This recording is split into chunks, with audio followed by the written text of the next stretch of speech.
Nessa parte, veremos o exame físico de membros inferiores e da coluna vertebral. A articulação coxo-femoral, ou articulação do quadril. O exame deve incluir a observação de como o paciente anda e de como ele fica em pé. Ao se olhar o paciente, deve-se tentar alinhar as espinhas ilíacas anterosuperiores. Se existir assimetria, esta pode se dever à escoliose, discrepância no tamanho das pernas ou patologia de quadril. Os movimentos do quadril são testados com o paciente em posição supina. Os movimentos possíveis são os de flexão, extensão, abdução, adução, rotação interna e externa e circundação. Uma forma mais simples de se pesquisar essa mobilidade é através da manobra de Fabry, né, em que nós pesquisamos os movimentos de flexão, abdução e rotação externa, pedindo ao paciente que faça um 4 e comprimindo-se a perna examinada de encontro ao leito. Se houver alguma sensibilidade dolorosa ou diminuição de mobilidade, isso pode sugerir patologia de quadril. Se o paciente estiver referindo dor na face lateral da coxa, pode-se fazer a palpação da região do trocânter maior e, se houver sensibilidade na região examinada, isso pode sugerir uma bursite trocantérica. Com relação ao joelho, o joelho é uma articulação completa, esses são os movimentos do joelho, flexão e extensão, né? E o joelho se compõe de 3 articulações, a patelo-femoral, a tíbio-femoral medial e a tíbio-femoral lateral. Somente essas duas últimas têm meniscos. Ele é estabilizado pela cápsula articular e pelos ligamentos cruzados anterior e posterior e pelos ligamentos colaterais medial e lateral e pelo ligamento da patela. Existem várias bursas ao redor do joelho, né, sendo as principais a pré-patelar, as infrapatelares superficial e profunda, a anserina, a semimembranosa e a do gastrocnêmio. O exame do paciente deve incluir inspeção em pé. O suporte do peso pode demonstrar déficits de alinhamento não observados com o paciente deitado. Desvios, né, do eixo, né, podem ser observados, como ocorre, por exemplo, no joelho varo ou geno varo, que é o joelho com desvio medial da perna, e o joelho valgo, ou geno valgo, que é o desvio medial do joelho com desvio lateral da porção inferior da perna. Assimetria por edema, atrofia muscular pode ser notado também. A atrofia da musculatura do quadríceps é frequente nas artrites de joelho e aparece precocemente. A porção posterior do joelho deve ser observada, à procura de aumento de volume no local. Edema localizado em região de patela pode ser devido à bursite pré-patelar, que é vista comumente em pessoas que costumam ficar muito tempo ajoelhadas, né? E por isso também denominada de joelho de freira, né? Ou de lavadeira. Em grandes coleções líquidas, né, a patela pode ser empurrada de encontro à articulação, ocorrendo seu rechaço. Pequenas quantidades de líquido podem ser postas em evidência pelo sinal do abaulamento. Nele, o examinador comprime o lado medial da articulação e, com a palma da mão, faz uma compressão deslizante no lado externo, desenhando uma onda líquida em casos positivos.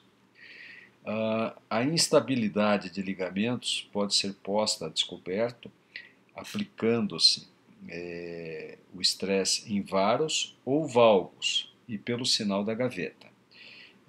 O estresse varos avalia a integridade, a estabilidade do ligamento colateral lateral e aplicando-se aí uma adução forçada, né? E o estresse valgus avalia a integridade, né, do ligamento colateral medial, né? E aí a manobra de aplicação de uma abdução forçada, né? O sinal da gaveta, ele aparece em ruptura de ligamentos cruzados, né? E é feito com o deslocamento do platô da tíbia sobre o côndilo femoral, com o joelho em flexão a 90 graus e o quadril em flexão de 45 graus. Né?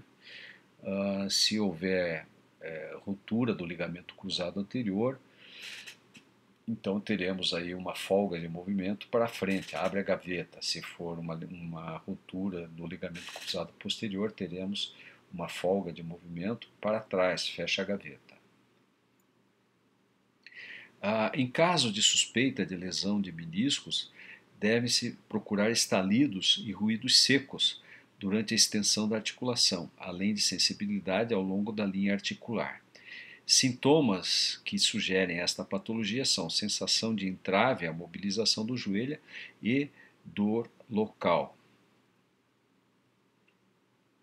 A perda de extensão devido à contratura e inflexão é um achado comum em artrites crônicas de joelho e podem levar a encurtamento do membro. Como eu havia falado anteriormente, a pesquisa de abaulamentos na região posterior do joelho deve ser pesquisada. E isso ocorre aqui, por exemplo, no cisto de Baker, né, que nada mais é do que uma coleção líquida, né, na região poplítea, constituída de líquido inflamatório que vem da articulação do joelho, né, por um mecanismo valvular unidirecional, do joelho só para o oco poplíteo, formando essa imagem cística. Esse cisto ele pode se romper em algumas situações, dissecar a musculatura da panturrilha e causando fenômenos inflamatórios no local, o que leva a muita confusão diagnóstica, levando o médico muitas vezes a pensar numa trombose venosa profunda ou numa tromboflebite. Esses são os movimentos do tornozelo, né? São movimentos de dorsiflexão e flexão plantar, inversão e eversão. E o tornozelo é sede, né, de lesões com grande frequência, né? Porque a cápsula do tornozelo é frouxa no aspecto anteroposterior, mas firmemente estabilizada por ligamentos na posição lateral. O arco do pé está suportado pela aponefrose plantar, né, pequenos músculos do pé e tendões longos que cruzam o tornozelo em direção à sola do pé. A aponefrose ou fáscia plantar é uma estrutura fibrosa que se estende do calcâneo e no meio do pé e se divide em porções que vão até os 5 dedos.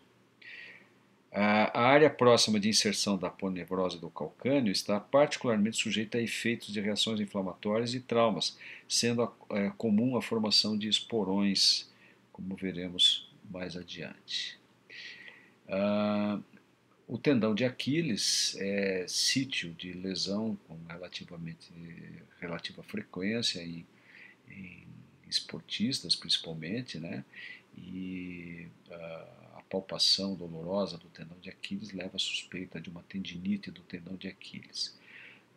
No caso do esporão do calcâneo, você tem uma dor localizada na região central do calcanhar, onde ocorre a inserção da fáscia plantar, né? Aqui nós vemos uma imagem radiológica, né, mostrando um esporão de calcâneo, né, que leva a fenômenos inflamatórios locais. Normalmente isso se deve a calçados mal ajustados ao pé ou pisadas anômalas do paciente que tenha alguma anomalia do pé, né, como um pé chato, um pé cavo, por exemplo, né.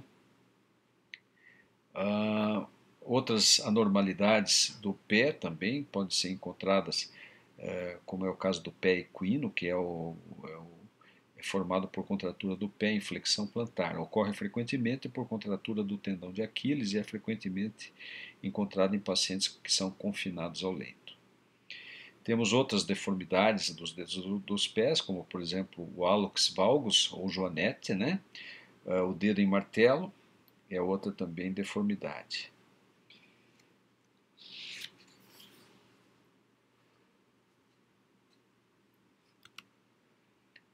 Essa é uma imagem clássica de uma podagra. Podagra é uma artrite da primeira metatarsiana, né? Que ocorre na gota, que é a primeira manifestação de artrite gotosa em pacientes com gota, né? Na maior parte desses pacientes, a primeira manifestação é a podagra. Com relação à coluna vertebral, né, o esqueleto axial, os pontos, esses são os movimentos da coluna cervical, mas antes de falarmos sobre ela, os pontos de referência da anatomia das costas são importantes para ajudar a localizar as patologias. Para que sejam localizados, o paciente deve estar de pé, relaxado e com os braços estendidos ao lado do corpo. A sétima vértebra cervical e a primeira torácica são proeminentes na base do pescoço. A linha horizontal, que é traçada entre os pontos mais altos da crista ilíaca, passa na coluna ao nível de L4, da quarta lombar. As covinhas sacras nas espinhas ilíacas nas espinhas ilíacas pósteros superiores estão alinhadas ao nível de S2. A inspeção da coluna pode revelar escoliose, alterações no alinhamento da pelve, cifose, hiperlordose lombar ou perda da lordose lombar. O espasmo muscular pode ser proeminente em região paravertebral e é geralmente assimétrico. A percussão das apófises espinhosas ajuda a localizar estruturas dolorosas, o que sugere doença de um segmento específico da coluna. Então, esses são os movimentos possíveis com a coluna cervical, né? Que pode ser sítio de processos degenerativos, né? Que levam à formação de hérnias discais e levam à compressão de nervos espinhais. Essa é a manobra de Spurling, que é uma manobra de sensibilização, né, de uma radiculopatia cervical e que se baseia na compressão, né, uma pequena compressão no topo da cabeça, né, com a cabeça inclinada para o lado dos sintomas. E, se for positiva, ela faz uma reprodução ou agravamento de uma cervicobraquialgia. Com relação à coluna dorsal, é responsável pelos movimentos de rotação do corpo, né, os quais devem ser testados. A mobilidade costo-vertebral pode ser avaliada medindo-se a circunferência do tórax em inspiração e expiração, como é o que ocorre, por exemplo, na espondilite anquilosante, né, que é uma doença inflamatória do tecido conjuntivo que acomete adultos jovens do sexo masculino, em que há uma verdadeira soldadura, né, dos corpos vertebrais, impedindo que haja uma mobilidade, uma flexibilidade da coluna dorsolombar e cervical também, e com isso vocês podem ter deformidades torácicas por causa desse quadro cifótico, né? Então, uma das formas é a mensuração do diâmetro anteroposterior torácico. O índice de Schober, ele é um índice que é utilizado para se avaliar a flexibilidade da coluna lombar. Os movimentos da coluna lombar são de flexão e extensão. Uma boa observação da mobilidade do segmento lombar é feita com pedidos para o paciente que se incline para frente como se tentasse tocar o solo, mantendo os joelhos retos. O que ocorre normalmente é um apagamento e posterior reversão da lordose lombar. Então, o Schober é uma medida de flexibilidade lombar. Duas marcas são feitas verticalmente, a partir do bordo superior do sacro, separadas pela distância de 10 centímetros. O paciente é instruído a inclinar-se para frente sem flexionar os joelhos. A distância entre as duas marcas, que inicialmente era de 10 centímetros, alonga-se para 15 ou 16 centímetros. Disse então que o paciente tem um índice de Schober de 10/15 ou 10/16, o que é normal. Se o paciente tiver um defeito de flexão, essa distância estará encurtada.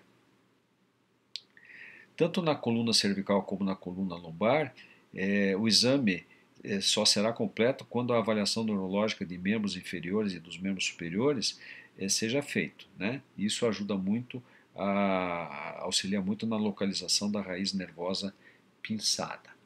Aqui imagem de hérnias discais fazendo compressão radicular e a manobra de Lassegue, que serve para testar a existência de pinçamento da raiz nervosa ao nível de coluna lombar.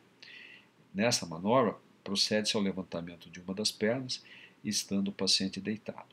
Se houver pinçamento, aparece dor no membro testado provocada pelo estiramento da raiz nervosa pinçada.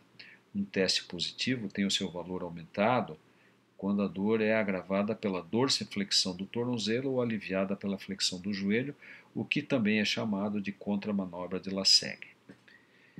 Obrigado.